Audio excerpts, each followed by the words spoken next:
Bismillahirrahmanirrahim. Assalamualaikum warahmatullahi wabarakatuh. Baik, perkenalkan nama saya Nur Zahira, Prodi Tadlis Ilmu Pengetahuan Sosial.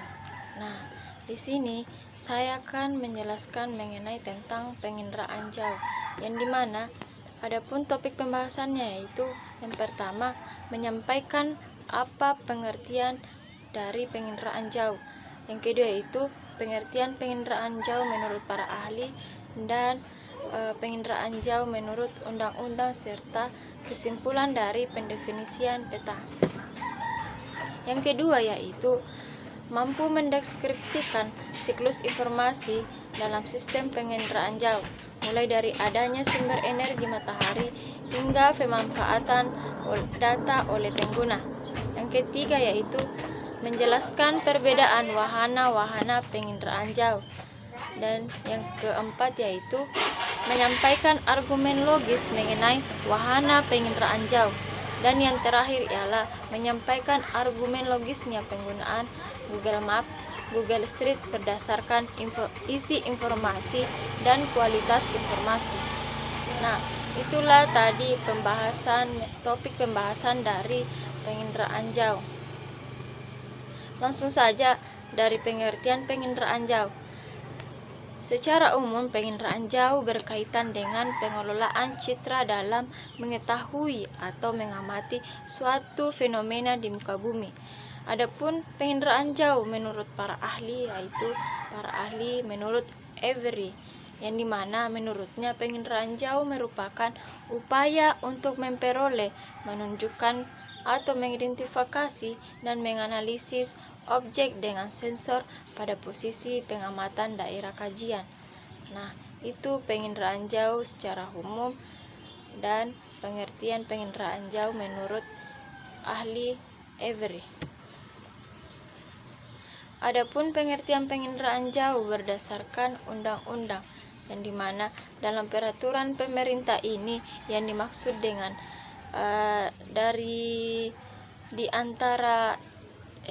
dari pemanfaatan sifat gelombang, yaitu yang pertama penginderaan jauh adalah penginderaan permukaan bumi elektromagnetik, yang dimana dipancarkan dan dipantulkan atau dihamburkan oleh objek yang diindera. Yang kedua itu penyelenggaraan kegiatan penginderaan jauh, yaitu rangkaian pengelolaan dan pelaksanaan penginderaan jauh.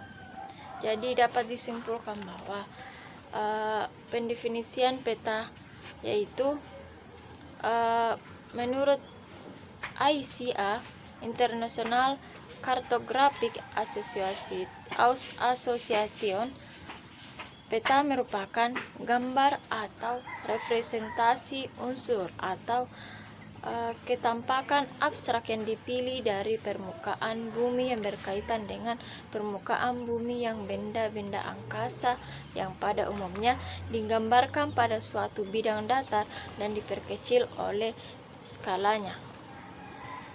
Jadi itu kesimpulan pendefinisian tentang peta menurut ICA. Selanjutnya itu sistem penginderaan jauh, yang dimana sumber tenaga sebagai penghubung membawa data objek ke sensor dapat dilakukan dengan cara distribusi daya, gelombang bunyi, ataupun gelombang elektromagnetik. Nah, terbagi menjadi dua, yaitu sistem pasif dan sistem aktif. Yang dimaksud dengan sistem pasif yaitu menggunakan sumber tenaga matahari, radiasi matahari, yang dimana dapat terurai menjadi berbagai panjang gelombang, contohnya infrared diurnal. Sedangkan sistem aktif ialah menggunakan tenaga buatan atau tenaga pulsar sehingga dapat merekam objek dengan buatan di luar matahari. Selanjutnya ialah penginderaan jauh, perolehan data maupun penggunaan data. Yang pertama, perolehan data. Perolehan data ini dapat dilakukan dengan interpretasi, yaitu mengidentifikasi objek dan menilai arti pentingnya objek yang tergambarkan pada citra tersebut. Citra terbagi menjadi dua, yaitu citra foto dan citra non-foto. Selanjutnya ialah penggunaan data, yang dimana penggunaan data ini menjadi komponen penting menentukan apakah hasil penginderaan jauh ini sudah baik atau tidak. Yang kedua itu kepentingan hasil penginderaan jauh yang sangat berbeda antara satu pengguna dengan pengguna lain. Yang ketiga itu tidak semua pengguna dapat mengakses dan menggunakannya, yaitu ini daripada penggunaan data. Selanjutnya yaitu tahapan sistem penginderaan jauh. Yang pertama yaitu adanya target, yang dimana membutuhkan adanya sumber energi yang memancarkan gelombang elektromagnetik. Yang kedua itu hasil interaksi antara target dan sumber energi adalah informasi yang kemudian diteruskan ke sensor. Yang ketiga itu hasil data di sensor akan dikirimkan ke stasiun dan penerima untuk dijadikan format citra. Dan yang terakhir yaitu interpretasi citra gabungan antara visual dan otomatik dengan bantuan software pengolah citra. Jadi itu tahapan dari sistem penginderaan jauh.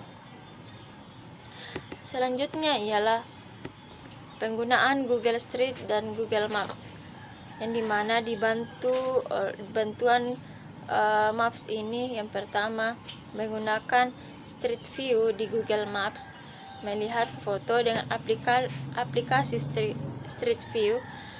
Yang ketiga itu menyiapkan dan menggabungkan kamera 360, merekam dan mempublikasikan dalam mode video dengan Street View.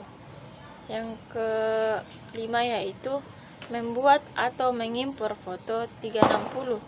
Dan yang terakhir ialah mempublikasikan dan menyambungkan foto 360 dengan aplikasi. Jadi itu penggunaan Google Street dan Google Maps. Selanjutnya ialah perbedaan wahana penginderaan jauh. Sensor dan wahana merupakan komponen dari penginderaan jauh. Sensor sendiri merupakan alat yang digunakan untuk melacak, mendeteksi, serta merekam suatu objek pada daerah jangkauan tertentu. Sedangkan wahana ialah merupakan kendaraan yang digunakan untuk membawa sensor yang berguna untuk mendapatkan data inderaja. Jadi itu daripada sensor dan wahana. Wahana juga dapat diartikan sebagai alat atau wadah untuk menyimpan sensor atau alat perekam dari sistem penginderaan jauh, sehingga wahana juga bisa disebut sebagai kendaraan bagi alat perekam saat merekam objek. Wahana bisa ditempatkan di tas permukaan bumi atau di luar angkasa. Selanjutnya ialah contoh dari wahana penginderaan jauh. Yang pertama itu adanya satelit, yang kedua ialah drone, yang ketiga ialah balon udara, dan yang keempat adalah pesawat khusus inderaja. Jadi itu daripada contoh daripada penginderaan jauh. Selanjutnya ialah sumber tenaga. Untuk mendapatkan gambar dari objek, maka akan dibutuhkan sumber tenaga agar gambar bisa dipantulkan atau dipancarkan.